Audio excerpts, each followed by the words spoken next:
anak-anak, jumpa lagi bersama Ibu Guru. Tak kenal maka tak sayang. Perkenalkan, nama Ibu Deborah Barapa. Ibu biasa dipanggil Ibu Debi. Hari ini kita akan belajar tematik di kelas 4. Sebelum pelajaran kita mulai, kita berdoa terlebih dahulu. Berdoa, kita mulai.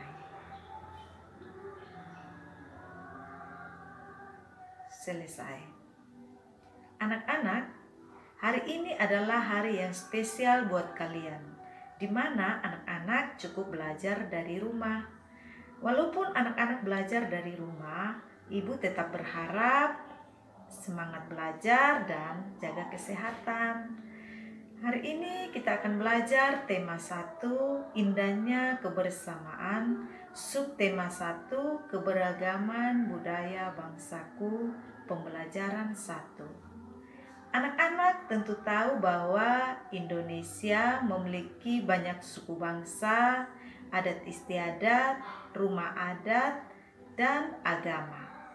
Untuk mengenal lebih jauh tentang keberagaman Indonesia, kita akan belajar melalui video pembelajaran berikut. Yang kalian tunjukkan terhadap perbedaan tersebut.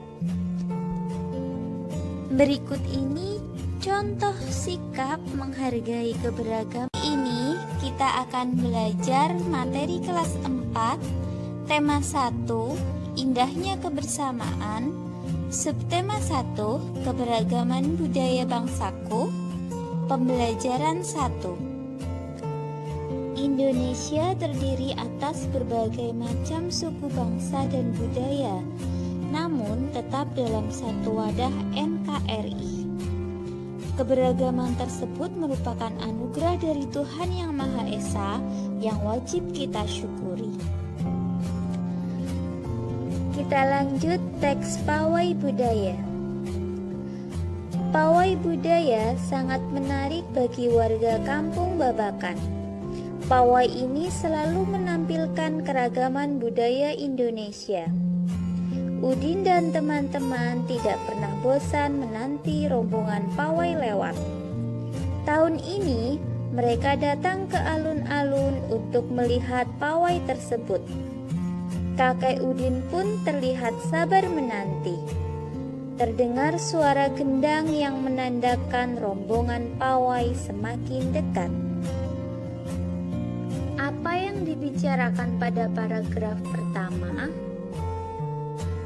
Paragraf pertama pada teks pawai budaya ini membicarakan tentang pawai budaya sangat menarik, utamanya bagi warga Kampung Babakan. Setiap bacaan biasanya terdiri atas beberapa paragraf, dan dalam setiap paragraf memiliki satu buah gagasan pokok yang didukung oleh gagasan pendukung. Gagasan pokok adalah sebuah inti pembahasan yang tertulis dalam paragraf. Gagasan ini menjadi dasar dalam pengembangan sebuah paragraf. Nah, untuk memudahkan kita menemukan gagasan utama atau gagasan pokok, langkah-langkahnya meliputi: yang pertama, bacalah secara seksama seluruh isi paragraf. Berikutnya, temukan kalimat utama pada paragraf tersebut. Selanjutnya, tentukan unsur inti kalimat utama. Unsur inti kalimat utama itu meliputi subjek dan predikat. Unsur inti dalam kalimat utama itulah yang merupakan gagasan pokok. Dari teks bacaan pawai budaya dapat kita temukan kalimat utamanya, yaitu terletak pada awal paragraf. Pawai budaya sangat menarik bagi warga Kampung Babakan. Dari situ kita bisa menemukan unsur inti kalimat utama, yaitu yang meliputi subjek dan predikat, sehingga kita dapat tarik kesimpulan bahwa gagasan pokok dari paragraf pertama teks bacaan tersebut adalah pawai budaya sangat menarik. Untuk paragraf 2 sampai dengan 5, silakan adik-adik cari sendiri ya. Temukan gagasan pokok dan gagasan pendukungnya.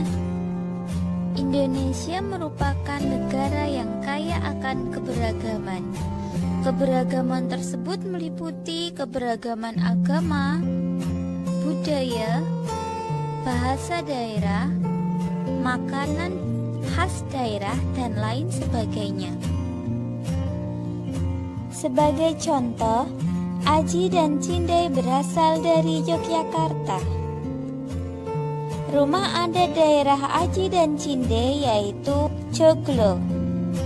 Makanan khasnya yaitu gudeg. Kemudian ada Adam dan Lela yang berasal dari Betawi. Rumah adat daerahnya yaitu rumah kebaya. Kemudian makanan khas daerahnya yaitu kerak telur. Contoh yang lain ada Anwar dan Zakiah yang berasal dari Padang. Rumah adat daerahnya yaitu rumah gadang dan makanan khasnya yaitu rendang. Adik-adik bisa mencari tahu informasi tentang keberagaman suku bangsa dengan cara bertanya kepada teman yang lain ya. Nah, jika adik-adik dengan teman di sekolah berasal dari suku yang berbeda ataupun agama yang berbeda, bagaimanakah sikap yang seharusnya kalian tunjukkan terhadap perbedaan tersebut? Berikut ini contoh sikap menghargai keberagaman antara lain. Yang pertama, kita harus berteman dengan siapa saja tanpa pilih-pilih. Berikutnya, kita tetap menghormati orang walaupun berbeda keyakinan. Yang selanjutnya, kita senantiasa bertutur sopan dan berperilaku santun terhadap orang lain. Lalu, kita juga ikut mengapresiasi akan keanekaragaman budaya di Indonesia. Selanjutnya, kita harus mencintai keberagaman serta meyakini bahwa keberagaman akan memiliki manfaat yang lebih banyak. Selain kaya akan budaya, tarian, dan makanan khas daerah, Indonesia juga kaya akan jenis alat musik. Berikut adalah contoh alat musik yang dimiliki oleh berbagai suku di Indonesia. Yang pertama, angklung. Angklung berasal dari Jawa Barat dan dimainkan dengan cara digoyangkan. Kemudian, berikutnya saluang. Saluang berasal dari Sumatera Barat, dimainkan dengan cara ditiup. Selanjutnya, kendang. Kendang ini berasal dari Jawa Barat. Lalu ada tifa yang berasal dari Papua dan dimainkan dengan cara dipukul. Alat-alat musik yang digoyangkan, ditiup, dipukul, atau dipetik akan menghasilkan bunyi. Hal ini karena alat-alat musik tersebut menghasilkan getaran. Getaran merupakan sumber bunyi. Lalu, bagaimana caranya jika ingin menghasilkan bunyi yang lebih keras? Caranya yaitu dengan memperbanyak jumlah getaran dalam setiap detik. Jumlah getaran dalam setiap detik disebut dengan frekuensi. Apabila frekuensi bunyi semakin besar, maka suara yang dihasilkan pun akan semakin keras. Terima kasih karena sudah menonton video pembelajarannya. Tetap semangat belajar, walaupun masih banyak kekurangan.